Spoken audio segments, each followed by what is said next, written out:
एक मिनट, चलो हाँ। 12वीं क्लास की एक एक्टिविटीज है to assemble a household circuit compromising 3 bulb, 3 on off switch, a fuse and power source. ये एक है, इसको हमने यहाँ पे तैयार किया है बना करके।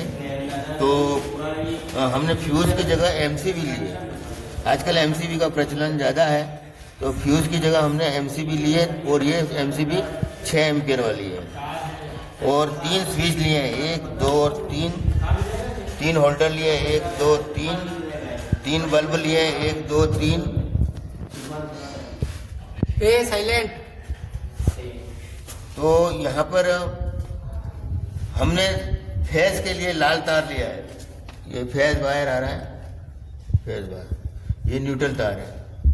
तो फेज वायर के लिए हमने लाल तार लिया, यहाँ से इधर आया, फिर इधर गया, फिर ये यहाँ से यहाँ गया, ठीक है। फिर यहीं से फिर ये इधर गया, और ये नीचे, यहीं से नीचे से ये इधर गया। और इसके बाद ये स्विच में हमेशा फेज तार चलता है। स्विच में हमेशा फेज का तार है, इसलिए इसको हाफ वायर बोलते हैं। 1 2 और 3 इसको हाफ वायर बोलते हैं। तो ऊपर वाले टर्मिनल से ही ये, इसके ऊपर वाले टर्मिनल से ही ये होल्डर में एक हाफ वायर एक एक लगा दिया।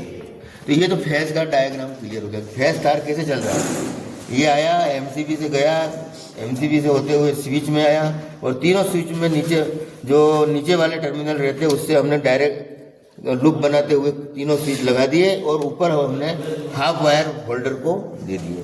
अब रही बात इसमें न्यूट्रल तार की, तो न्यूट्रल तार में फेज टेस्टर बताता नहीं है, ये हमको चेक कर लेना है।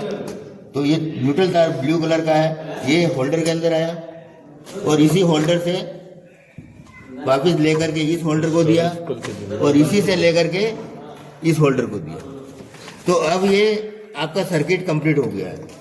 तो यहाँ पे कहने का तात्पर्य ये है कि यहाँ तक तो आपका ये फेज बताएगा आपका, ये यहाँ तक। तो चालू करो,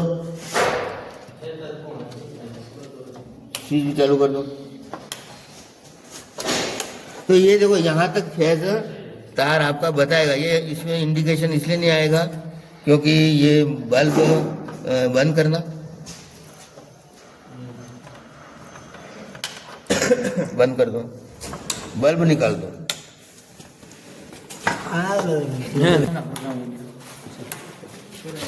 तो ये आपका है ना फेज तार यहाँ तक आ रहा है। ये देखो स्विच से होते हुए इसमें आ रहा है, ये इसमें आ रहा है, और इसमें ये फेज तार आ रहा है। रही बात न्यूट्रल की, तो न्यूट्रल की तार हमने ये होल्डर से इधर दे रखी है, और जब हम इसमें उपकरण लगा देते हैं, जैसे बल्ब एक उपकरण है, बल्ब हमने लगा दिया, तो रिटर्न तार फेज आया, वो बल्ब को जला करके रिटर्न न्यूट्रल निकल जाता है। तो अब लगाइए, बल्ब उसमें लगा दो।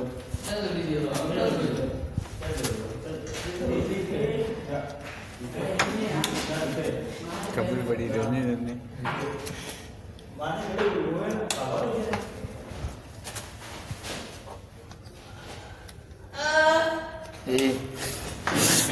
तो आपका सर्किट बना है। इसमें हमको ये एमसीबी की ऑन कंडीशन में है, ठीक है। पहला बल्ब हम चालू कर रहे हैं, यहाँ से ये चालू हो गया। दूसरा,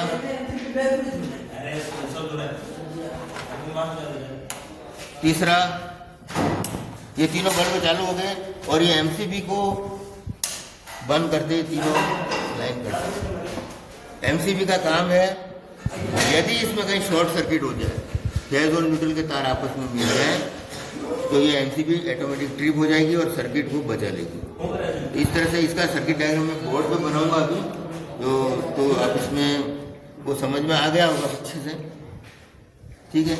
वायरिंग करते हैं, मतलब वायरिंग में न्यूट्रल का तार हमेशा काला लेते हैं। अपने पास काला उपलब्ध नहीं है, मगर हमने बताने के हिसाब से इसको न्यूट्रल का तार ब्लू का ले लिया, और फेज का तार लाल कलर का लिया। तो ये 12वीं क्लास की एक एक्सरसाइज है, और मैं इसका डायग्राम बोर्ड पे बताता हूँ। हमने अभी जो एक्सरसाइज की थी उसका नाम था to assemble a house holder circuit compromising 3 bulb, 3 on off switch, a fuse and a power source. तो पावर सोर्स के रूप में तो हम सॉकेट से पावर सोर्स लेते हैं। और फ्यूज का प्रचलन आजकल बंद सा हो गया है, कम है, उसकी जगह हमने एमसीबी दी थी। हमने 3 स्विच S1, S2, S3 लिए थे और 3 लैम्प L1, L2, L3 लिए थे। तो हमने फ्लैश तार के लिए लाल तार लिया था और न्यूट्रल के लिए ब्लू तार लिया था। तो ये एमसीबी से होते हुए ये तार डायरेक्ट इस तरह से पहले स्विच में आया, फिर इसी से दूसरे स्विच में आया, फिर तीसरे स्विच में आया, और इसके बाद ये हाफ तार होल्डर में गया, ये होल्डर में गया, ये होल्डर में, ये सब लाल तार है, ये लाल है, यहाँ तक सब लाल पे है। और न्यूट्रल जो तार है वो हमने यहाँ से लिया था, ये न्यूट्रल होल्डर में आया, इसी से लूप बना के वापस लूपिंग करके इस होल्डर दूसरे होल्डर में आया और फिर लूपिंग करके तीसरे होल्डर, ये ब्लू तार था हमारा।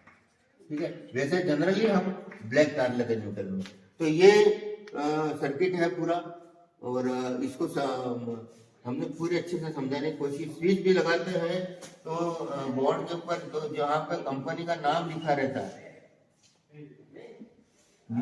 वो स्विच ऑफ कंडीशन में कहलाता है। इसको बंद करना, वो बताइए। ऑफ पोजीशन है, ऊपर जो तीर का निशान कंपनी का लिखा हुआ ऑफ पोजीशन है, और जब हम इसको नीचे करते हैं तो ये ऑन पोजीशन है, यानी ये ओपन कंडीशन है और ये ऑन। हाफ तार नीचे से जाएगा, ठीक है, इसमें नहीं सॉरी, हाफ तार ऊपर से जाएगा। हाफ तार कहाँ से जाएगा? ऊपर से जाएगा, और नीचे से लूपिंग होगी, नीचे वाले टर्मिनल से लूपिंग करेंगे हम, एक दूसरा, दूसरे से तीसरा। और हाफ तार है वो ऊपर से जाएगा जहाँ पे ये कंपनी का लेवल बना हुआ है। अब ये ऑन कंडीशन है स्विच की, और इसको ऐसे कर देंगे तो ये ऑफ कंडीशन हो गया। हाँ, तो अब ये चालू कर दिया। ये मल्टीमीटर है, मल्टीमीटर से हम इस स्विच को चेक कर रहे हैं। इसमें इस स्विच में हमने देखा था कंपनी का जो एरो लगा हुआ है उस तरफ अगर ये स्विच है ये ऑफ कंडीशन है, और जैसे हम इसको नीचे कर देते तो ये ऑन हो जाता है। इसको हम चेक करना चाहेंगे, ये ऑफ कंडीशन है, यानी कंटिन्यूटी मल्टीमीटर से बताएगा नहीं, ये तो नहीं बताएगा। इसको रेजिस्टेंस स्केल पे डाल देते ऐसे तो ये नहीं बताएगा। अब इस स्विच को ऑन करो नीचे की तरफ, ये बता दिया। तो इस तरह से जब कभी कनेक्शन करेंगे वो स्विच लगाएंगे, स्विच इस तरह से लगना चाहिए, और जो मेन फेस तार इनकमिंग है वो नीचे की तरफ लगेगा, हाफ तार जो जाएगा वो ऊपर से जाएगा। ये सावधानी रखने की जरूरत होती है इस स्विच में, ठीक है। हमने किया अभी, इसमें कुछ सावधानियों की जरूरत है। जैसे इंसुलेशन हटाना है, ये एक साइड कटिंग प्लायर, ये कॉम्बिनेशन प्लायर है, लंबाई के हिसाब से 200 mm का। ये टेक्सचर है, और ये 6 इंच का पेचकस है, दो तरह से ये प्लस और माइनस दोनों तरह की स्क्रू खोलने के लिए काम आता है। तो इंसुलेशन जब कभी हटाना हो तो ये थोड़ा सा कट इधर लगा देंगे और थोड़ा सा कट इधर लगा देंगे तिरछा, और फिर इसको पकड़ के ये इंसुलेशन हट जाएगा।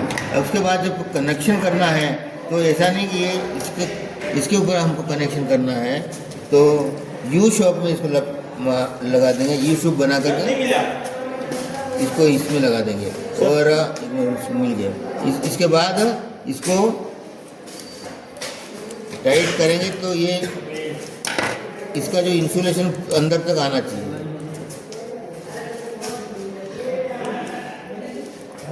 ये इंसुलेशन है वो अंदर तक आना चाहिए। अगर ये बाहर कंडक्टर दिखेगा तो लीकेज करंट चलेगी, क्योंकि वो हवा में करंट जाएगी। तो ये अंदर तक आना चाहिए, ये सावधानी रखनी है। दूसरी चीज़, इसमें ये नीचे वाला टर्मिनल है जहाँ पर मेन इनकमिंग है, और ये आउट गोइंग जो बल्ब को जाती है वो ये तीर का जो चिन्ह है यहाँ से बल्ब को ऊपर वाला हाफ वायर जाएगा, ये इनकमिंग है, और इसी से हम आगे दूसरे स्विचों को लूपिंग करते हैं। ये सावधानी इसमें रखनी जरूरी है। ये सिंपल जो ये सर्किट है, इसमें हमारा खर्चा लगभग आया होगा 1, 2, 3, 60 रुपये के तो होल्डर हैं, और 60 रुपये के स्विच हैं 120, और 60 रुपये के 180, और लगभग 100 रुपये के एमसीबी होगी, तो 280 और 20 रुपये का 300 से 300 रुपये में ये सर्किट तैयार हो गया।